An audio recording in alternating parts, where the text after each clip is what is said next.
Il existe une pièce du puzzle OVNI que même la communauté ufologique refuse de regarder. Depuis plus de 25 ans, un petit groupe de chercheurs, le CE4 Research Group, a étudié les enlèvements dits extraterrestres. Ils ont travaillé avec plus de 600 personnes. À leur tête, il y a Joe Jordan, un enquêteur officiel de MUFON, l'organisation civile la plus ancienne et la plus vaste dédiée aux ovnis. Il a recueilli les récits, recoupé les données, il a confronté tout ça et ce que disent les grands noms du milieu.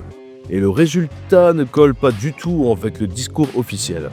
Leur travail dérange tellement qu'une partie de la recherche OVNI préfère juste l'ignorer ou l'attaquer. Derrière le folklore des petits grilles et des soucoupes, il existe une réalité beaucoup plus brute.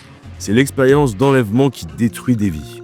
On parle de millions de personnes dans le monde qui disent avoir vécu une expérience qui a vraiment été vécue comme réelle, intrusive et incontrôlable, avec des terreurs récurrentes, des sentiments d'impuissance totale, des familles brisées, une vie sociale explosée par la peur du ridicule. Ils vivent avec l'impression qu'une force extérieure peut entrer dans leur vie n'importe quand sans prévenir.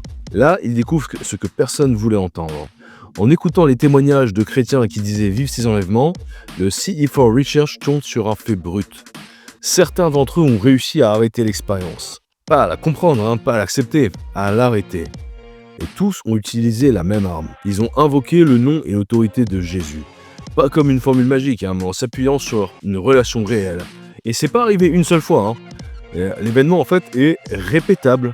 En partageant ce protocole avec d'autres victimes, le résultat se reproduit. L'expérience cesse et parfois définitivement. Et les grands chercheurs du domaine affirment publiquement que c'est pas possible. Pourtant en privé, plusieurs reconnaissent avoir vu eux aussi des cas similaires. Mais ces données ne remontent jamais à la surface. Elles restent hors champ.